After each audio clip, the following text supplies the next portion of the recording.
welcome along to AFTV Transfer Daily, the show that keeps you up to date with players that been linked with a summer transfer move to Arsenal. Hi, and welcome along to AFTV Transfer Daily, the show that keeps you up to date with players that been linked with a summer transfer move to Arsenal. Only a few days to go now until 1, the Euros start, I know I say this every day, and 2, the transfer window opens Friday. The transfer window will officially open. I know we've been there a bit early. That's because, of the nature of the window this year, things bubbling up underneath, and we're going to be very interested to see who we sign. The other interesting thing this season is Arsenal are going to really need a big and fit squad.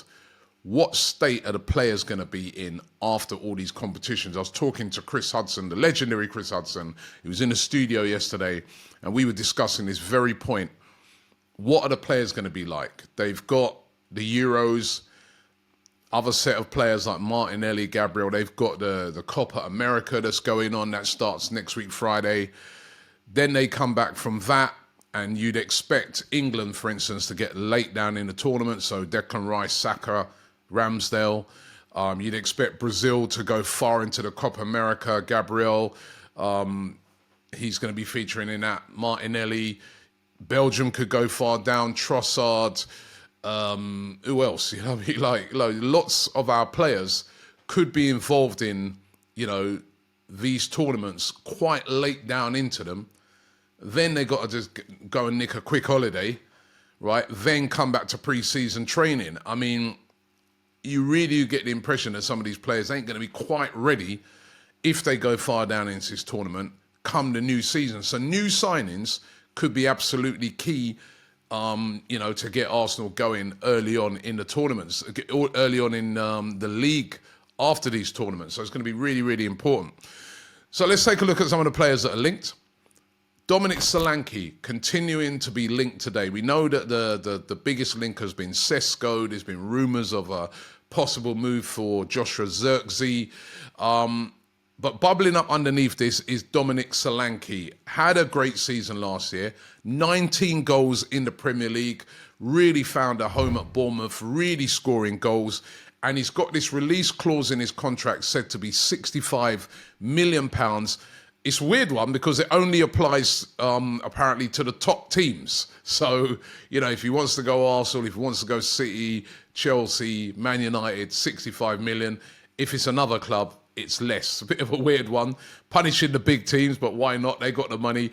And this 65 million release clause remains there. Now, Arsenal are said to, according to some of the rumours going around, have him as an option if they don't get their main striker targets.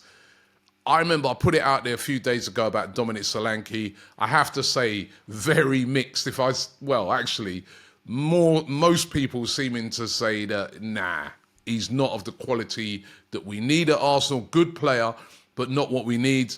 But he is being looked at. And let me remind you of Kai Havertz, which everybody was saying the same thing and turned out to be a very, very good signing last summer.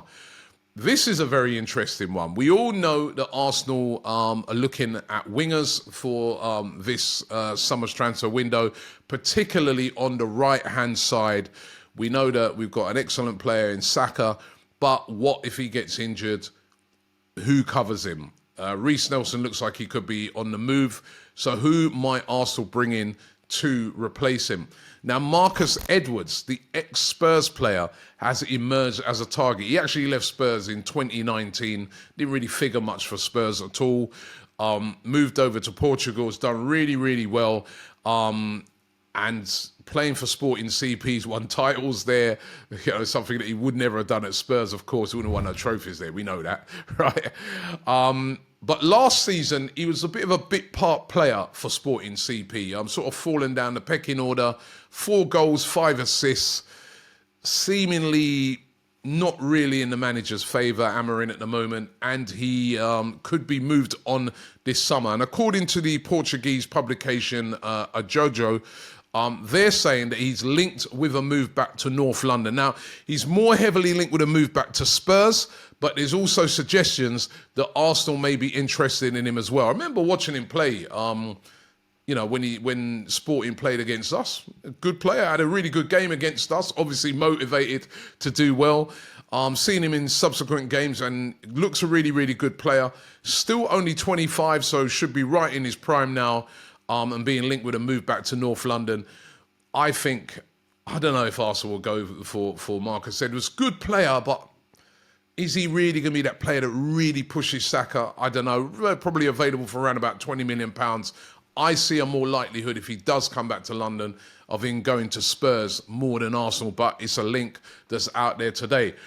This next one is another link that has emerged today, and Arsenal said to be very interested in him. Let me see if I can pronounce the name. Lutsharel Geertruida. And if you're Dutch out there and I butchered it, please let me know in the comments, right? Plays for Feyenoord. Again, very, very good player. Has emerged as one of the top defenders in the Dutch league. Still only 23 years of age. And a real versatile defender who predominantly plays as a right back. That's the position that he plays for Feyenoord. But can also play on the right wing, and he can play as a centre-back. And we know that Mikel Arteta loves these versatile defensive players. You only got to look across our defence, and you see the versatility in it. Yuri Timber, who we bought in from Ajax last season, versatile, can play on the left wing, can play on the right wing, centre-back. Remember, when we bought him from Ajax, he was playing as a centre-back for Ajax. He plays as a centre-back for the Dutch national team. But we've seen him predominantly playing left wing or right wing for us. We haven't even seen him playing centre-back. This guy fits into that mould as well, where he's very versatile. Can even play in the midfield as well as a holding midfielder. He's so versatile, and that is really interesting. Arsenal and Mikel Arteta. Dutch internationals burst into the Dutch team, and we should see him at the Euros. 8 goals and 5 assists last season, and still only 23, and really interesting Arsenal. He's said to want a move this summer from Feyenoord. He's had a successful time at Feyenoord. Remember, he's playing under Arne Slot. They won the league, not last season, but the season before. And yeah, this is one that you never know. It could be of interest to Arsenal. And the publication that's got the room is a publication in the Netherlands called Die Telegraaf, and they claim that Arsenal are one of several clubs very, very interested in signing him from the Premier League. So let's keep an eye on that one, because we know that Mikel Arteta likes a versatile defender. You think about it. I mean, Tomiyasu played at centre-back when he was over there in Italy, playing right back, can play left back now as well. We know Ben White was a centre-back when he was at Brighton, but now he's playing as a right back. I mean, Mikel Arteta loves these versatile defenders. Another player that Mikel Arteta is said to be really, really interested in bringing in is Brahim Diaz of Real Madrid. Now, spoke about this rumour a few days ago. Diaz still only 24, despite the fact that he's been at many clubs. Remember, he started off at Man City. He was at Man City between 2016 and 2019. And he's been on his travels. He was at AC Milan, had a great season there. And then back at Real Madrid. Now, Real Madrid, of course, they won the league last season. They won the Champions League. Brilliant, brilliant team. And he's a really, really good player, but really does struggle to get consistent game time there.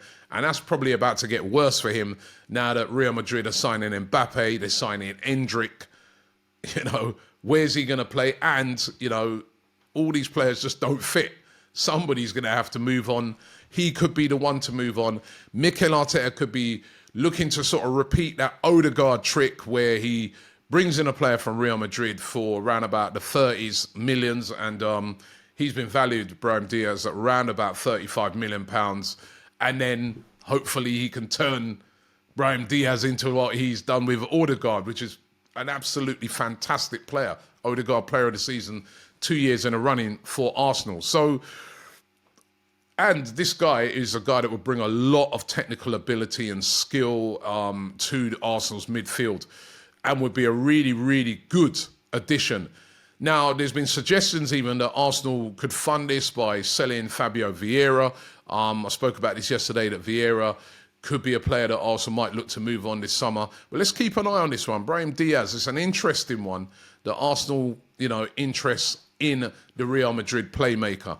As is this one, which again I spoke about a few days ago, and that is Douglas Luiz. Rumours still abound today about Arsenal being very, very interested in him. As I said, Villa want about £55 million for Douglas Luiz. We know that Arsenal have bid for him 3 times unsuccessfully. It hasn't happened, but could they try and get him again this transfer window? There's been suggestions of a swap deal with Emile Smith-Rowe going to Villa and Douglas Luiz coming back the other way. I don't know about that. Don't know if Villa still want Emile Smith-Rowe. They were really, interested in it a couple of times, and those bids were turned down by Arsenal. It is interesting, though, that Villa, number one, they've got the profit and sustainability rules that they've got to adhere to, and that's why they may have to sell Douglas Luiz. There's also the fact that they've been having a real good look at Conor Gallagher at Chelsea with a possibility of bringing him into Villa. It's going to be interesting what happens with Douglas Luiz. Also, the other club really interested in him is Juventus. They've said to have already said representatives to meet with his people about a possible move. Douglas Luiz could be on the move. If he is, I do think Arsenal would be interested. It does depend, though, on what happens with Thomas Partey if they move him on. It's going to be an interesting summer in the transfer window because you know what? This one, unlike last one, you can't second guess it. In the summer, we all knew already that Arsenal were after Declan Rice and that was the big saga. But we know that Arsenal can pull things out of their hat. And Havertz was that big one last year. That was the first signing, remember, where they were just like, Havertz, and we were like, what? So let's really keep an eye on this transfer window. It's going to be really, really interesting from Arsenal. Thanks for watching the show today. Don't forget to check out all of our great content, including a supporters club with Chris Hudson, who I mentioned earlier on in the show. He's going to be featuring on that. That's coming out really, really soon. Also, if you want to find out about Benjamin Sesko, check out James's In Focus on him, where he's done a real deep dive on all the stats and everything around this player. If you want to know more about Benjamin Sesko of RB Leipzig, who's been linked with Arsenal, make sure you check that out. Thanks for watching, and I'll see you tomorrow.